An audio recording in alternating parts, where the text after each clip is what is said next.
It's time for Research and Innovation Matters right here on NUST FM.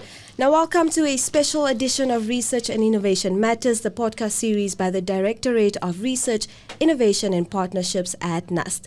This episode marks a moment of transition and tribute as we welcome Ms Kuda Brandt, the founding voice of this podcast and the former Science and Innovation Communication Specialist at DRIP. Kuda hands over the mic to Mr Nigel M'kwaira, who now takes up the baton in leading science and innovation communication at DRIP, and together with his co-host me, Unda and Nigel, we will explore what this role entails, why it matters, and how it continues to shape how research connects with the public. Now, welcome, Nigel. How are you feeling this morning? Hi, well, I'm great. Excited to be on this side, but I'm actually wondering how it feels like for Kuda to be on the other side of the mic. You know, I'm eager to hear. It used to be Unda and Kuda, but right now I'm letting go of the other piece of my heart. And it's as sad as it is, I'm actually more excited to welcome you on board. So welcome, Nigel, and I hope we have a blast with this new episodes and series that will follow. Thank you very much. I'm sure we'll have an awesome time. All right, now perhaps we can just get into Kuda's role and more specifically see what a science communication specialist does. What is the main role of a science communication specialist, Kuda Brandt? Thank you so much, Unda. Thank you, Nigel. You know, exactly like you said earlier on, it feels so awkward, but it's so cool to be on the other side, literally, because normally I sit on the left, right? But being on this side of town, I think is absolutely exciting and such a momentous occasion as well to really be passing on the baton, or rather in this case, passing on the mic. So I'm absolutely excited about that. Now, to speak about, you asked me what exactly science and innovation communication a specialist, what that role entails. Maybe if I can just go back a little bit, I hope I'm not preempting your questions. No. But I'm going to go back a little bit and just talk about what I had the opportunity of studying, rather. Then I'll just build up all the way from that.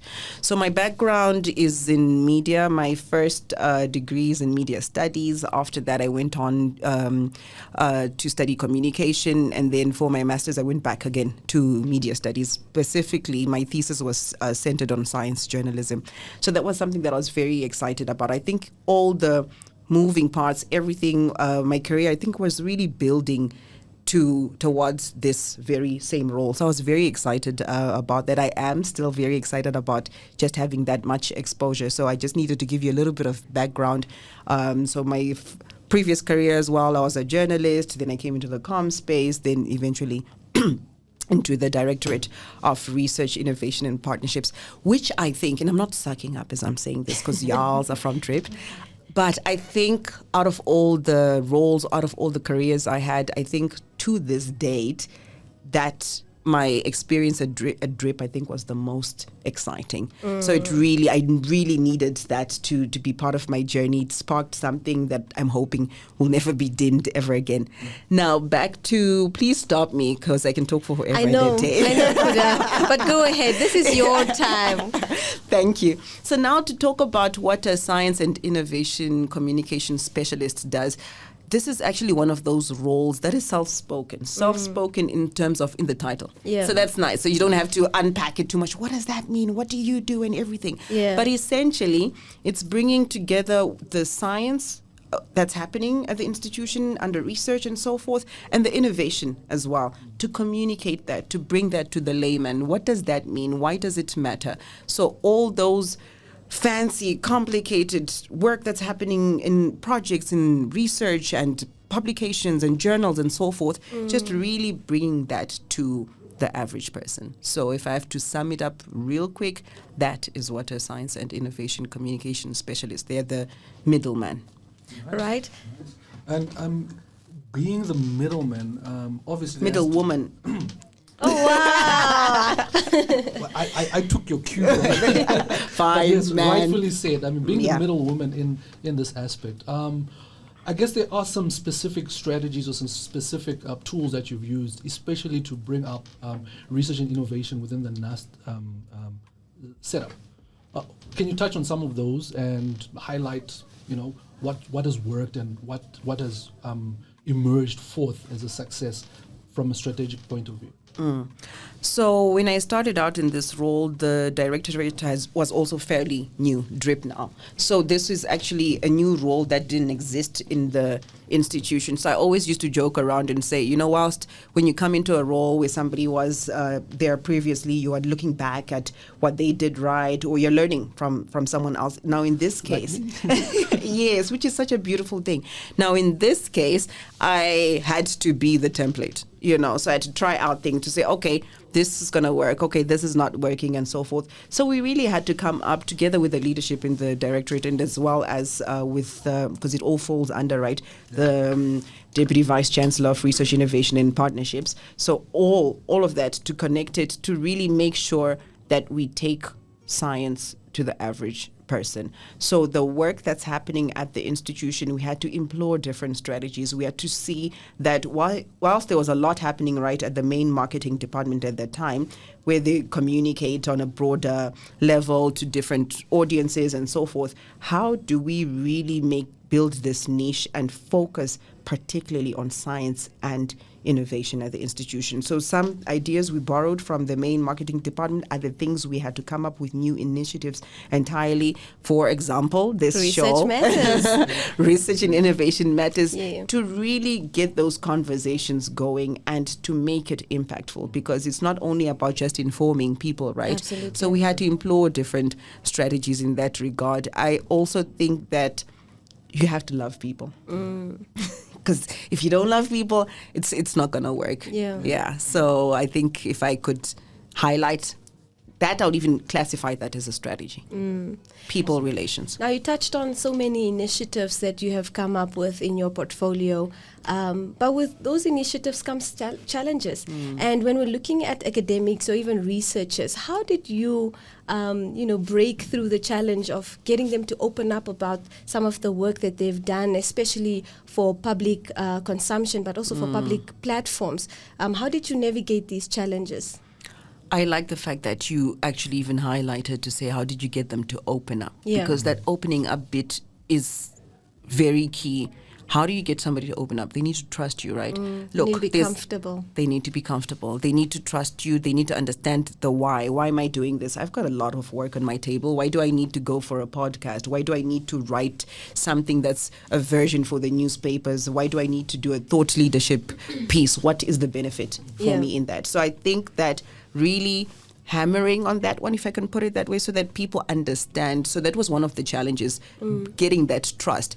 Because, I'm going to say this, but our lovely academic staff, look, it's understandable. Sometimes academics and admin staff can't quite find each other, right? Because our fields are so different. So sometimes one is like, okay, but what value are you going to add to, what do you know? Yeah. No one is saying it, but that's what they're thinking. And the only way you can navigate that, the only way you can overcome that bridge is by building trust. Yeah. So I need to see the work that you've done. How am I going to take that to the public? Am I oversimplifying it? Am I watering it down? Did I listen to you? Did I hear you when you spoke and you said, okay, these are some of the highlights and so forth, or the important parts of my research?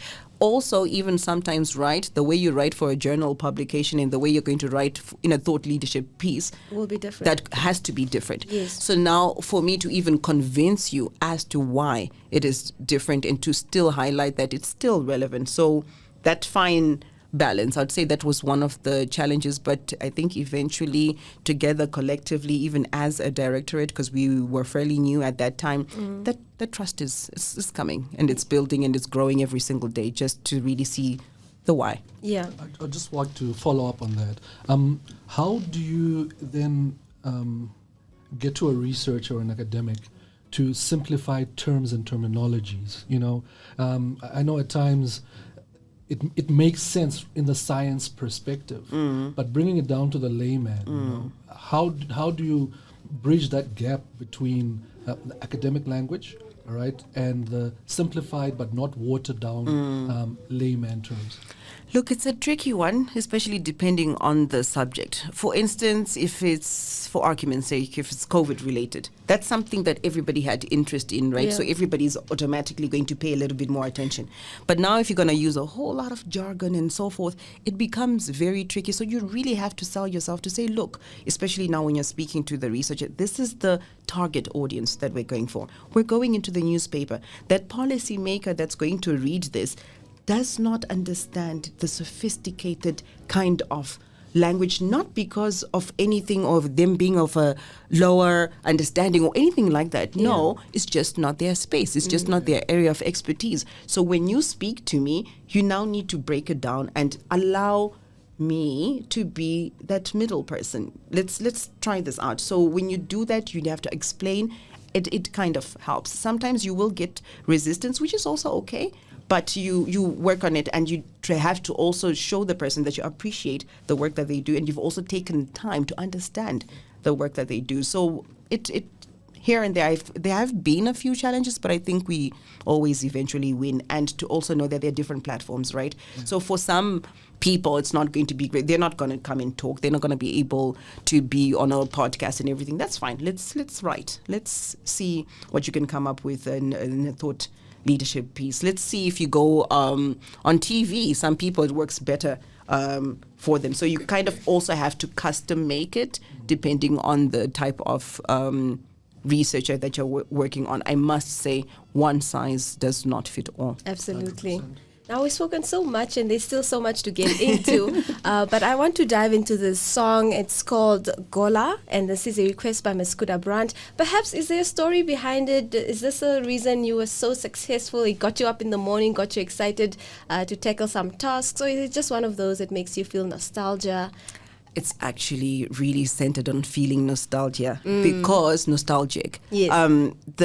Why I love this artist so much, local artist, not a lot of people know him, but because he also has this very niche market. So now I know he's in Elemutu.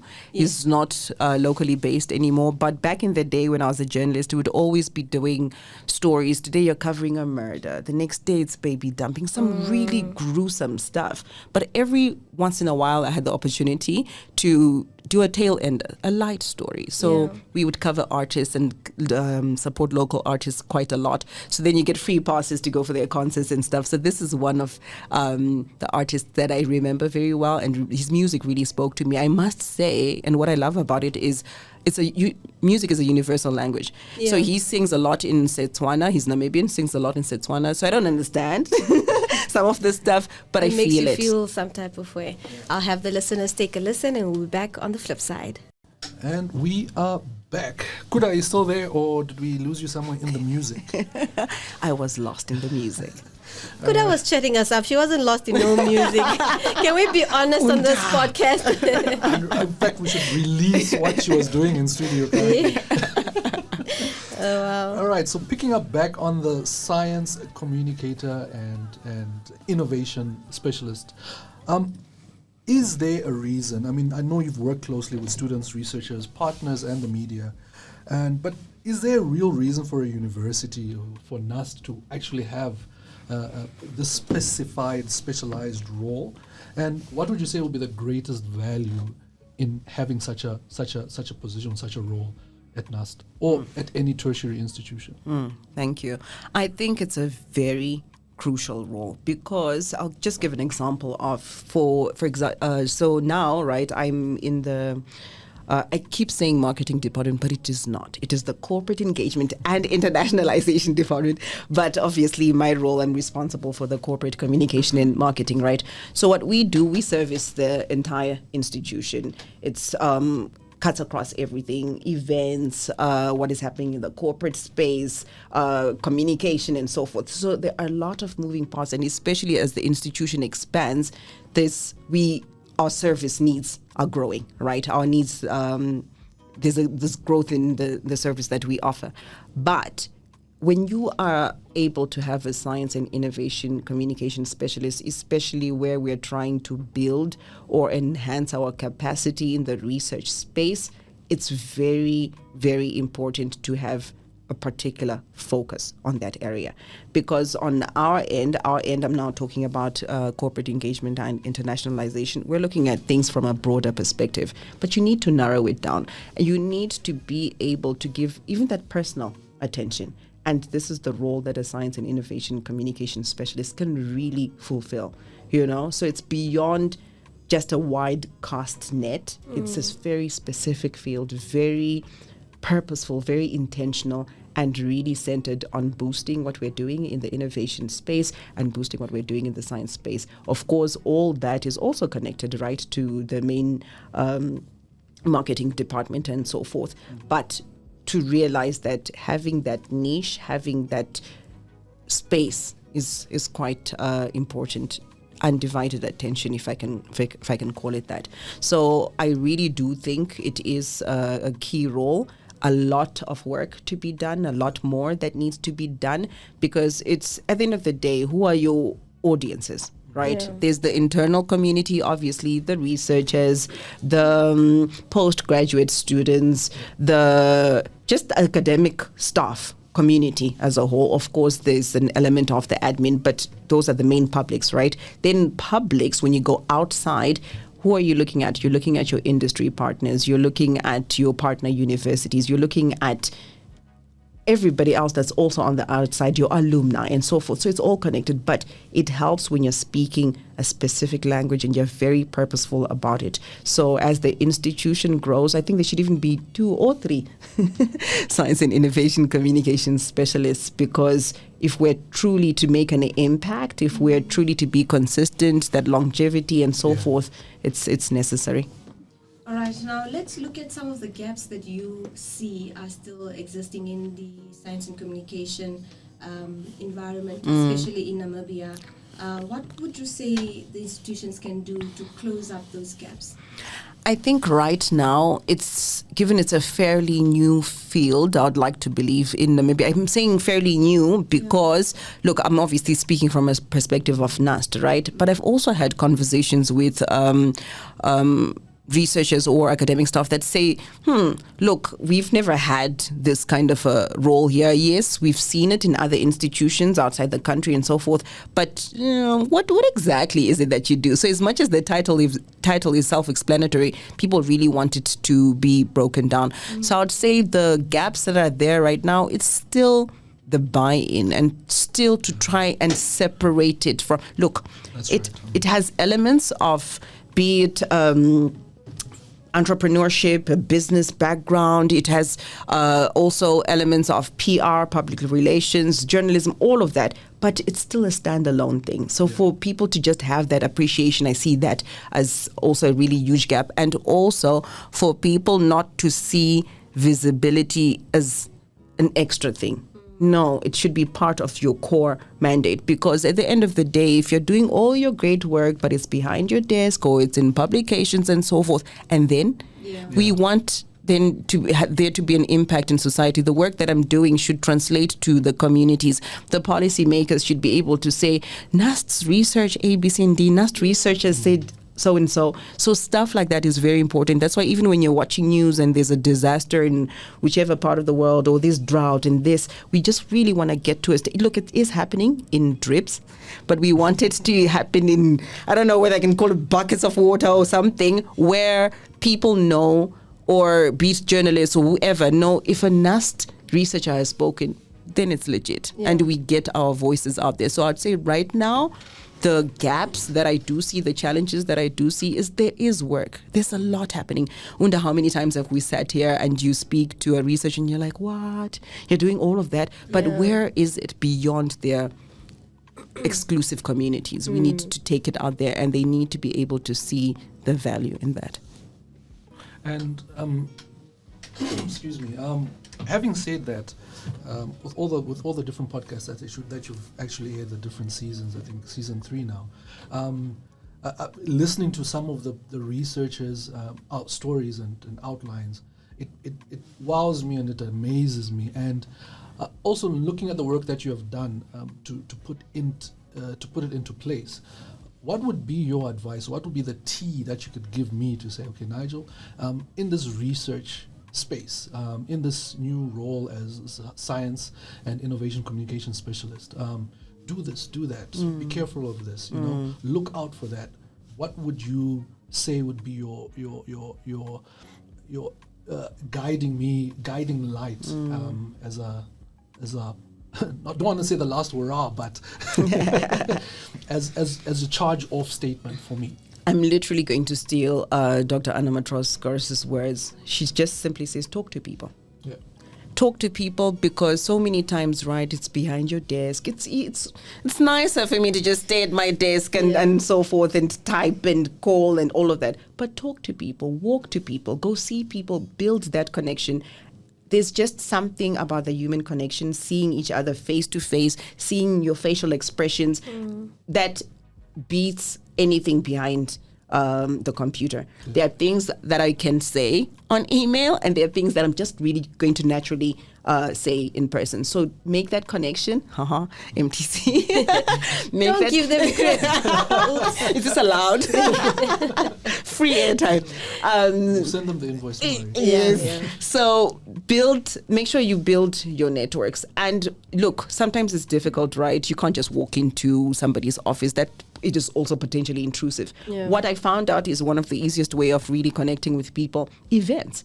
So even if an event is not necessarily a drip event, there's something happening elsewhere across the institution. Look, it is time consuming, but make a little bit of time. If it's a 2-hour event, just be there at least for 30 minutes. Yeah. Network. You really, really have to build those networks until people can just call you to say, look, I need A, B, C, and D. Oh, I've got this idea. So until that info starts coming to you, that's what you want to get at. And also, this is something that I'm still trying to figure out at this point in time.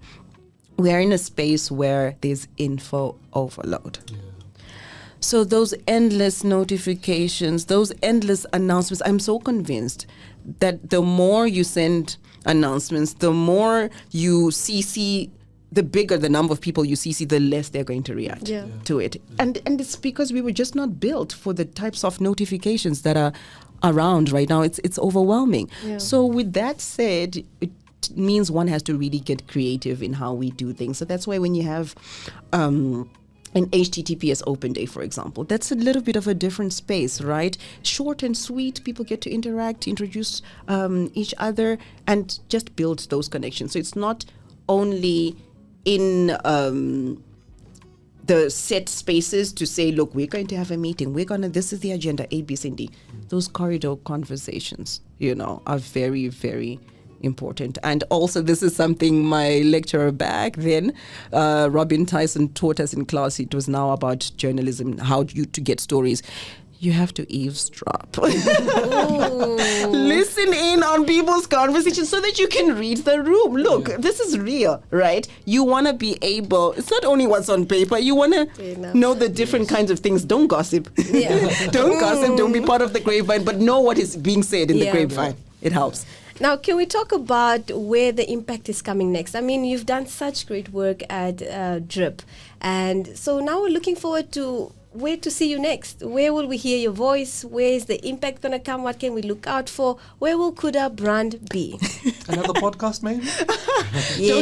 I've tried, by the way. I've tried to say to Unda, we can have a Love Matters podcast. Kuda Brandt. That will not work. To this day, my answer remains no. So that didn't work. Maybe I'll lean on Jessica. Yes, I'll find a platform.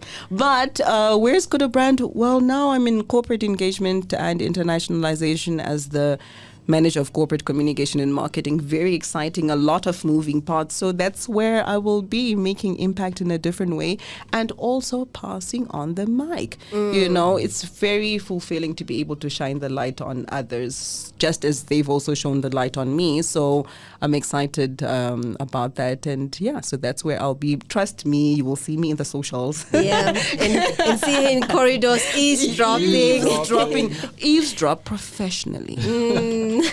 But yeah, unfortunately, that brings us to the end. It was so great chatting to you, Kuda Brandt, but also very sad to let you go officially. But I'm also very excited again once more to welcome Nigel and partner. I'll see you on the flip side. Now, to our listeners, thank you for tuning in and staying with us until the end. Of course, you can also catch up with all the episodes that we have up right now. Do visit the NUST YouTube channel, but also follow Drip on social media and tune in for more stories that will come right here on Research and Innovation Matters. But until next time, it is goodbye.